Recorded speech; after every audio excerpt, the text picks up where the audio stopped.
আসন্ন বিধানসভা নির্বাচনকে সামনে রেখে রাজ্যের বিভিন্ন প্রান্তে রাজনৈতিক দলগুলির প্রস্তুতি ক্রমশই জোরদার হচ্ছে। যদিও এখনো পর্যন্ত নির্বাচনের দিনক্ষণ ঘোষণা করেননি নির্বাচন কমিশন, তবুও মাঠে নেমে পড়েছে রাজনৈতিক দলগুলির কর্মী ও সমর্থকেরা।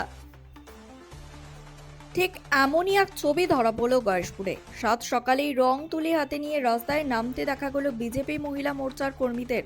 আসন্ন ভোটকে সামনে রেখে দেওয়াল লিখনের মাধ্যমে প্রচার শুরু করলেন তারা।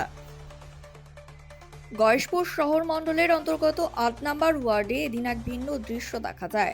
সাধারণত রাজনৈতিক প্রচারে পুরুষ কর্মীদের উপস্থিতি বেশি চোখে পড়ে, কিন্তু এবার সেই ধারণাকে ভেঙে দিয়ে বিজেপি মহিলা মোর্চার কর্মীরাই নিজের হাতে চুনকাম করে দেওয়াল লিখনের কাজ শুরু করেন।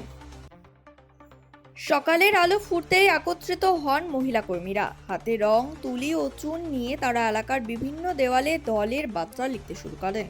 তাদের এই উদ্যোগ দেখে এলাকার সাধারণ মানুষও কৌতূহলী হয়ে পড়েন। অনেক ক্ষেত্রে স্থানীয় মহিলারাও এগিয়ে এসে এই কাজে সহযোগিতা করেন।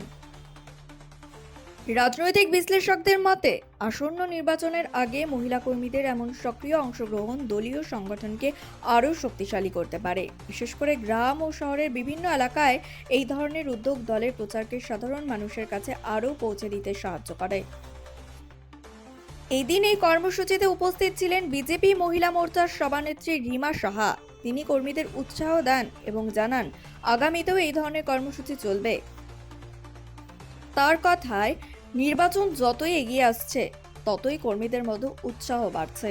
দলীয় বার্তা মানুষের কাছে পৌঁছে দিতে এবং সংগঠনকে শক্তিশালী করতে মহিলা মোর্চা সবসময় সক্রিয় ভূমিকা পালন করে চলেছে।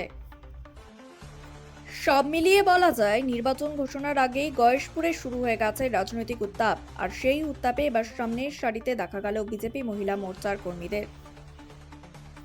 এখন দেখার বিষয়, নির্বাচনের দিন ঘোষণা হওয়ার আগেই রাজনৈতিক তৎপরতা আরও কতটা গতি পায়।